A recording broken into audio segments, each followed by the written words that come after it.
Hello, I'm Conor Meade, and I'm here today at the 2015 Canadian Science Policy Conference with Naser Faruqui, who is the Director of Technology and Innovation at IDRC, where he leads a global team that helps developing countries use science, technology, and innovation for sustainable and equitable development.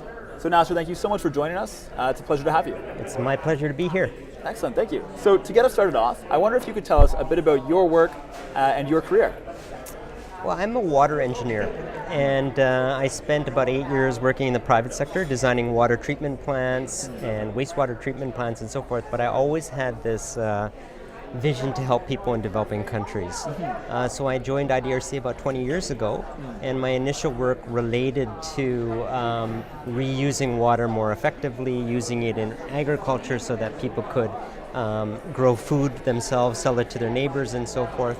And so it was, it's been very rewarding. Recently, about 7 years ago, I moved over into more of the technology and innovation space, and I'm working with digital technologies and so forth that I think we'll get into. But I've been with IDRC for 20 years, and I wouldn't have stayed if I didn't feel so inspired by the work that we do. Excellent, that's fantastic. So we participated this morning in our panel on open science. So I wanted to ask you, what is the importance of open science for innovation and scientific advancement? And as a follow-up, specifically, what are the additional benefits of open science for the developing world? Yeah. Well, the internet and connectivity has enabled people to help produce, share, and disseminate knowledge more effectively. Right? And the benefits are that you can accelerate science. So for instance, as the sequencing for the human genome was taking place, the data was being placed online in an open way immediately, right? And that accelerated the sequencing of the genome. So things were more cost effective, but it also generated economic value. The $4 billion initial investment has translated into at least $800 billion in terms of new biotech applications and companies and so forth. Second, it sort of democratizes access to knowledge worldwide, right? It kind of levels the playing field because the internet lowers the barrier to entry, especially for people in developing countries. And third, I think it can improve the quality of science. So to give you an example of that related to developing countries, Ushahidi, which is an application that was developed in Kenya to map violence after the election in 2008, I believe. That application is being used all over the world right now, including in one of our projects called Harassmap, where women are able to report incidences of sexual harassment anonymously, right? Something that they're often, challenged to do, going to the police and so forth. So on the one hand, it's an advocacy sort of thing that can have important implications, like Cairo University setting up its first ever sexual harassment policy, but it's also open science in action, because you learn things about the issue of sexual harassment through this method of data collection that you don't through other methods, because women are afraid or hesitant to talk about these things. So for instance, it's because men are sexually frustrated. Well, kids as young as 8 are sexually harassing. We found that out. So it's an issue of power, as it always is. It's because of the way women are dressed. Well, 3/4 of the women who've been sexually harassed in Cairo have been wearing a full covering. So it's obviously not that. So this kind of thing helps improve the quality of science so that we can understand what's happening on important, difficult issues like sexual harassment, and have more effective strategies to address them. Okay, that's very interesting. So what do you think will be some of the most important upcoming technological advances that will have the greatest impact on facilitating development? Well, I think that there's both benefits and risks, right? So on the one hand, you have the internet, which, as I said, lowers barriers to entry. So you have tech startups all over the developing world. One of the companies we're working with, which is called iHub, it's a technology incubator in Nairobi. They've spawned 150 companies in the last year. Right? And so this is something that wasn't really happening in developing countries. Silicon Valley, which is kind of the area around San Diego, to join, the Silicon Savannah in Kenya, they've attracted 1,500 tech startups from all over the world, right? That come and learn about how to better scale their business and so forth, but then have to give back to the local community. They earn social credit points by doing hackathons, by teaching digital literacy and so forth. So the whole tech startup could actually lead to entrepreneurship, economic growth, and so forth. So it's the internet, but then platforms on top of it, right? Like Facebook, and like applications that are being developed that are all being combined in really exciting sort of ways. The challenges relate to things like automation, right? So if companies in China put in robots to build the iPhone, which is what's happening with Foxconn, the company that assembles iPhones for Apple in China, what's going to happen to all the workers, right? And the way that developing countries have progressed in the past by leveraging low-cost labor, that may not happen in the future. Companies may pull back and do manufacturing in their own countries where they're closer to their markets because they no longer have the low-cost advantage, the developing countries. So the critical aspect here is digital skills literacy, skills development, because that's what's going to make the difference in the future, whether you're in a developing country or a developed country, as technological process advances. Excellent. So what would your advice be to Canadian policymakers and global policymakers in terms of facilitating open science within Canada, both as a tool to make our country more innovative, but also as a tool in international development?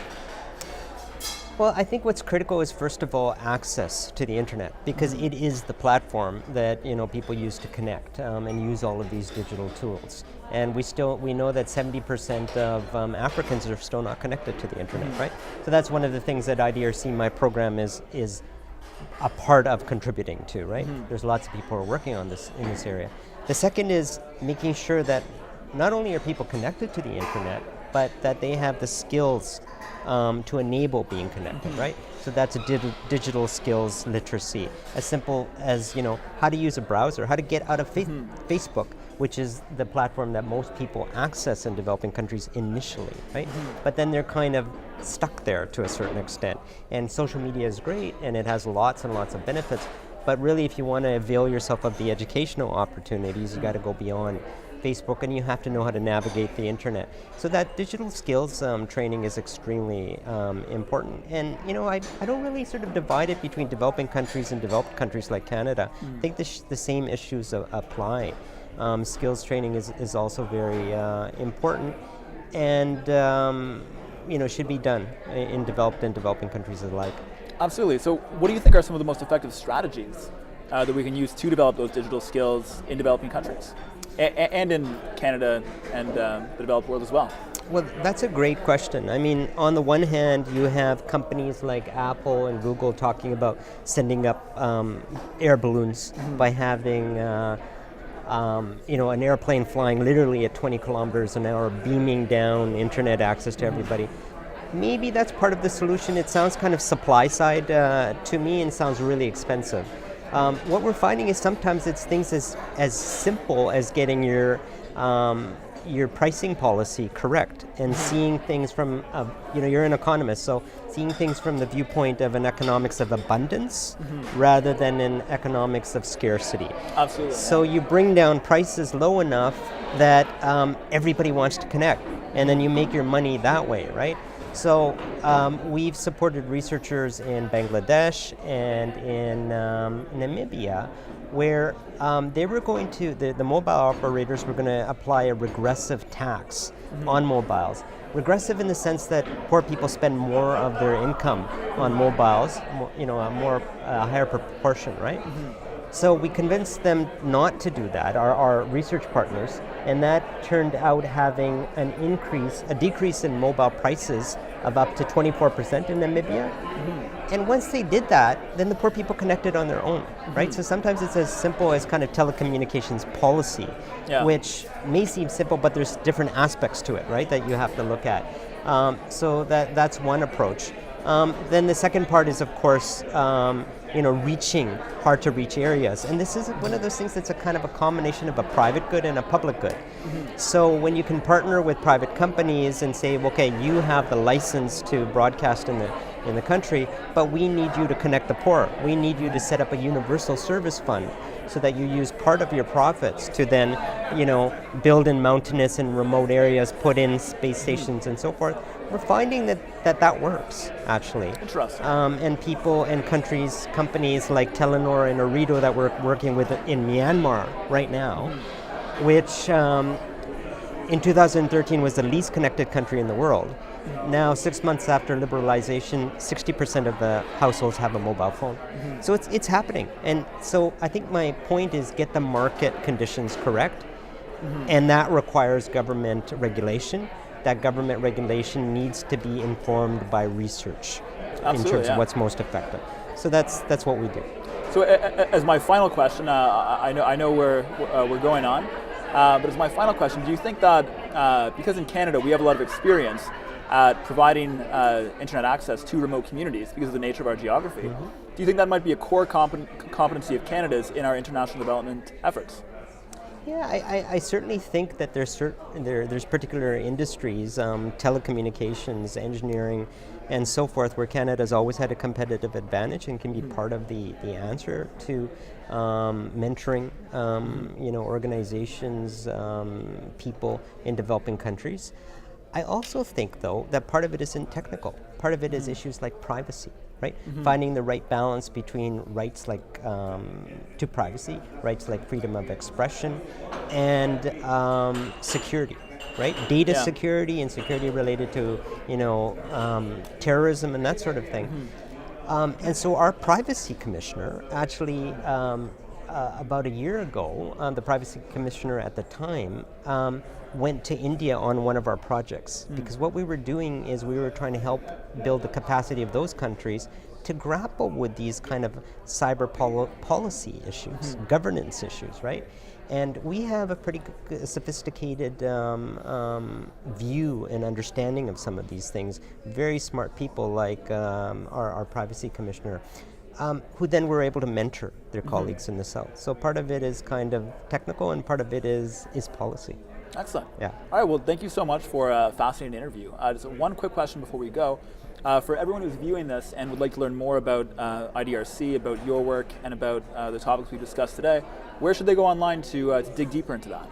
Well, go to the IDRC website, idrc.ca.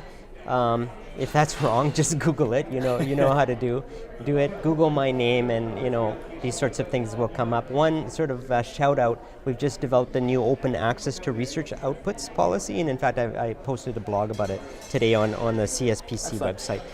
So that's where we're really trying to empower through knowledge by making sure that knowledge is available to everybody, including poorer scientists who don't have the ability to pay for closed journals, and something that I also encourage people to look at. Excellent. Well, we'll be sure to include a link to that blog post in the description of this video online. And once again, thank you so much for joining us. It's been an absolute pleasure. It's my pleasure. Thank you so much.